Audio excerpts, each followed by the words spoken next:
안녕하세요. 이베스트 투자증권의 시황 담당 안진아입니다. 그래서 12월 1주차 시장 단서는 이제 G20회의이고요. G20회의 미중 정상회담 그 이후입니다. 그래서 주말 사이 동안에 G20회의가 진행이 되었고요. 그 가운데에서도 이제 좀 주목해야 될 점이 미중 정상회담인데요. 이제 G20회의에서 사실상 미국과 중국의 정상회담이 개최되면서 이제 무역협상 기대감에 시장은 위험자산 선호가 그 전주에 좀 재개되면서 이제 국내를 포함한 글로벌 증시가 좀 반등하는 모습을 나타냈었습니다. 하지만 이제 G20회의에서 미중 정상회담 이후에 단기 반등은 이제 재차 소강 국면에 진입할 것으로 보고 있고요. 사실상 이제 미국과 중국이 무역 협정에 나섰지만 사실상 조건부 협정에 가깝다라고 보고 있습니다. 그래서 중국이 미국에게 양보할 수 있는 부분은 대미 무역 흑자 축소 그리고 중국 시장의 개방 확대 정도인 반면에 이제 미국이 실질적으로 원하는 중국 제조 2025라던가 아니면 강제적인 기술 이전 그리고 지식재산권 침해, 비관세 장벽 등의 협상이 향후 남아있기 때문인데요.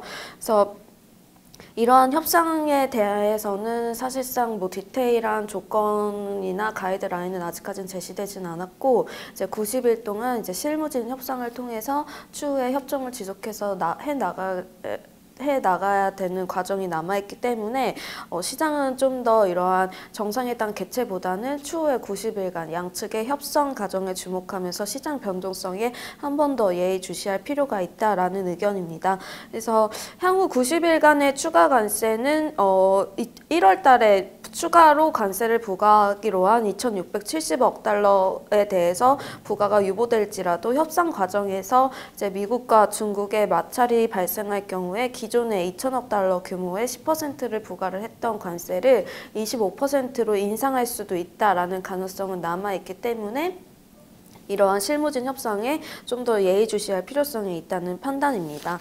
그래서 사실상 미국의 중국의 대미 무역 적자는 지속해서 증가하는 추세입니다. 그래서 중국산 수입품에 대해서 여전히 적자를 지속하고 있고요. 현재 미국은 중국의 3차 관세 부과를 유예한 상황이고요. 19년 1월부터 적용 관세율을 기존의 10%에서 25%로 인상할 예정이었으나 이제 근본 미중 정상회담으로 인해서 관세 부과를 유예한 상황입니다. 그래서 현재까지 10월까지 미국은 대중무역수지 적자 비중을 확대를 지속한 상황이고요. 그 가운데에서도 중국 수입 제품에서 IT와 경기 소비재의 비중이 높은 편입니다. 그래서 미국이 수출하는 품목을 대부분 중국이 구매를 하고 있고요. 주요 수출 품목 가운데 중국의 비중이 굉장히 높습니다. 그래서 처음에 1차 500억 달러 관세를 부과했을 때는 미국의 주요 수출 품목 대상은 아니었지만 실질적으로 중국이 키우려고 하고 있는 이런 첨단 기술 제품들을 대거 포함한 중국 제조 2025에 해당하는 산업들의 제품에 대해서 관세를 부과를 했고요. 2차 관세 부과 대상은 2천억 달러 규모의 10%로 관세를 부과를 했습니다만 이제 미국의 주요 수출품이자 중국의 수입 비중이 높은 항목으로 대응 강도를 점차 높여가고 있습니다. 마지막으로 3차 관세를 부과를 할 예정이었던 1월 관세 부과가 좀 유보가 되면서 시장의 기대감이 단기적으로는 좀 안도감을 나타내면서 지수의 반등으로 나타났는데요. 이러한 3차 관세 부과마저도 이제 실무진 협상에 따라서 추후에 변동이 될 수 있고 기존의 미국의 입장대로 관세율을 25%까지 올릴 수 있기 때문에 좀 예의주시해야 될 필요성이 있다라는 판단입니다. 그래서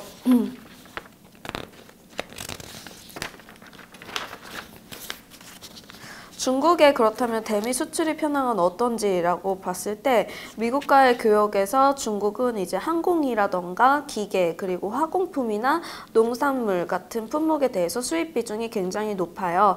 그래서 이번 미중 정상회담에서 중국이 즉각적으로 미국과 합의를 한 부분은 미국의 이제 농산물이라던가 에너지 그리고 산업 제품에 대해서 구매를 해주겠다라고 합의를 했고요.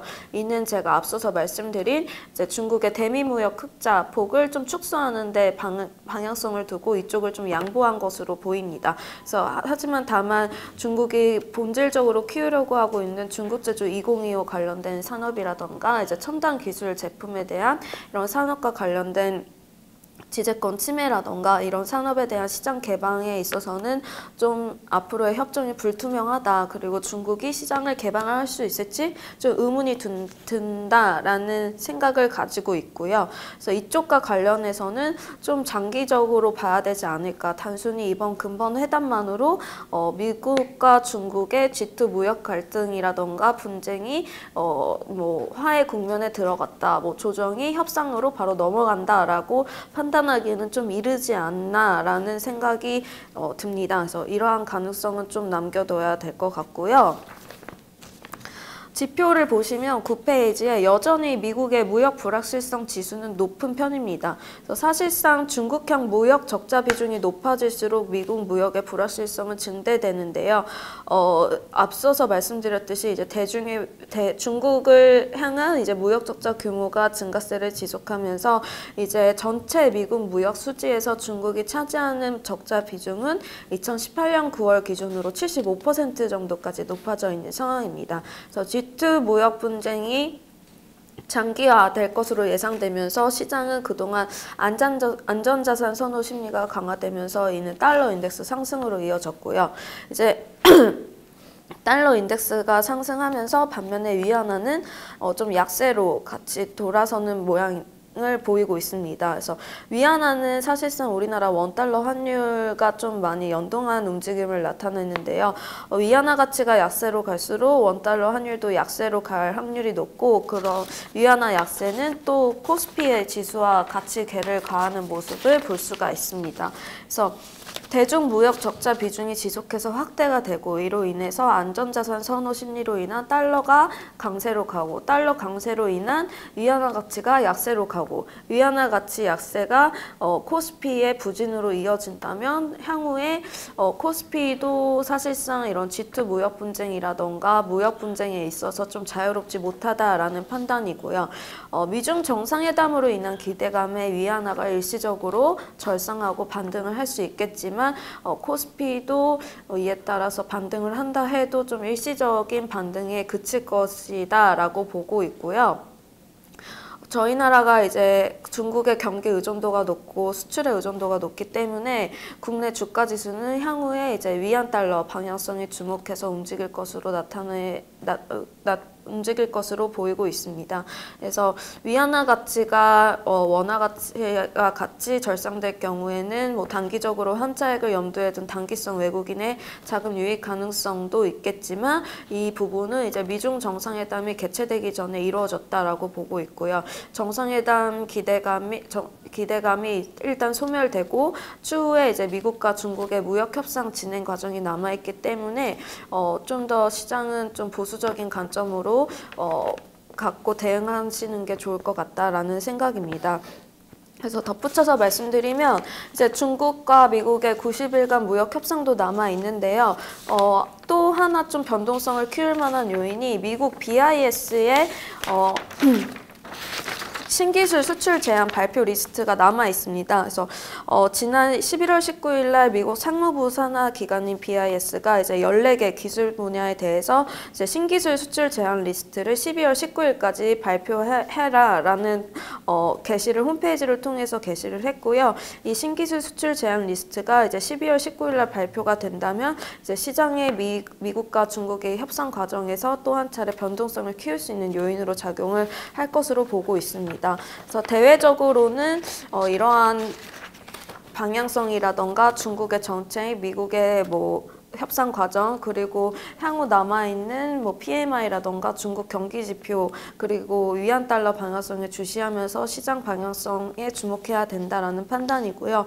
대내적으로도 사실상 경기가 부진한 상황입니다. 주가를 끌어올릴 만한 경기 모멘텀은 다소 부재하다라고 보고 있고요. 국내 경기 선행지수 순환 변동치를 보면은 2017년 7월을 고점으로 하락세를 지속을 하고 있어요.